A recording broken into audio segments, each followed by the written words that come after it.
আমাদের শিল্পী চলে যাচ্ছে। আমার কাছে এটা মনে হয় যে আমি নিজে যে বেঁচে আছি এটাই মিরাকেল মনে হয়। এমন সমস্ত বাংলাদেশের লিজেন্ড শিল্পী চলে যাচ্ছেন আমাদের কাছে, এটা ভীষণই কষ্টের। কিছুদিন আগে যেরকম আমাদের কুমার বিশ্বজিৎ তার সন্তানের যে দুঃখজনক খবর, আজকে শাফিন ভাইয়ের তো কয়েকদিন ধরেই আমরা খবর শুনছি। আমরা সকালবেলা জুয়েল, স্পেশালি আমি যেটা বলবো, জুয়েল আমার এত কাছের ছিল। আমরা সেই 97-এ একসাথে আমরা একই সংস্থা একই সংগঠন নিয়ে আমরা কাজ শুরু করেছিলাম অনেক দিন।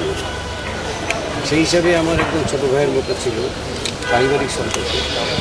তারপরে তো সে, আমি বলবো যে অসাধারণ একজন শিল্পী ছিলেন, যার গান যারা শুনেছে তারা বুঝতে পারবে অসাধারণ কোন মাঠের শিল্পী ছিলেন।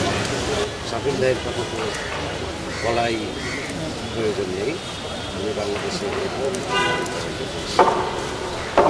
কষ্ট হচ্ছে কি যে এই যে হুটহাট করে চলে যাচ্ছে, এটা আমরা ঠেকাতেও পারছি না। কিন্তু মৃত্যু তো লেখাই থাকবে, আল্লাহ কখন কাকে ডাকবেন সেটা তো ওনার ব্যাপার। আমাদের কোনোই হাত নেই, আমাদের শুধু কষ্ট পাওয়া ছাড়া, শূন্যতা ফিল করা ছাড়া, অনুভব করা ছাড়া। যার জন্য ওর কাছ থেকে সবসময় আমরা পরামর্শ নিতাম। আমি দেশের বাইরে গেছিলাম, আসছি কিছুদিন আগে। আমি যাওয়ার আগে আমরা একটা শ্যুট করছিলাম, ওটাতেও জুয়েল আসছিল। তো এসে বললো যে আর তো বাসায় বসে ভালো লাগতেছে না, তাই একটু দেখতে আসলাম। যদি ওই কাজটার মধ্যেও জড়িত ছিল। আমরা একটা ইশতিয়াক ভাইকে ট্রিবিউট করে আমরা একটা অনুষ্ঠান রেকর্ড করেছি। তো জুয়েল টোটাল ব্যাপারটার মধ্যে ছিল। ইশতিয়াক ভাইয়ের ওয়াইফের সাথে কথা বলেছে, সব গান টানগুলির লিগাল ইস্যুসগুলিও দেখেছে, শুটিংয়ে আসছিল। এসে আমাকে একটা ভুলও ধরাই দিল যে এখানে এইভাবে করার এটা ঠিক হচ্ছে না। তো ওই জায়গাটা থেকে একটা মানুষ চলে গেল। থাকার ওর তো যাওয়ার সময় হয় নাই, আগে চলে গেল। সবারই তো যেতে হবে, আমাদেরও যেতে হবে। যে আজকে শাফিন ভাইও গেল, চুয়েলও গেল, সময় তো ওদের হয়নি যাওয়ার। যা হয় আল্লাহ যা করে ভালোর জন্যই করে।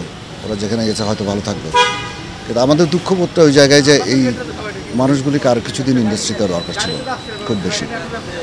আমার আজকে এখানে যে অবস্থান, আমার এই অবস্থানের পিছনে অন্যতম জুয়েল ভাইয়ের কারণে আমি গান গাওয়া শুরু করি। আমার প্রথম অ্যালবামের উত্তর জুয়েল ভাই। আমার প্রথম অ্যালবাম, আমি যে গান করতে পারি এবং আমার যে অ্যালবাম করা উচিত, এই ধারণাটা আমাকে জুয়েল ভাই দিয়েছে। আজকে আমার যা কিছু, আমি সবসময় সেটা বলে এসেছি, একদম আমার মাথার উপর যে মানুষটা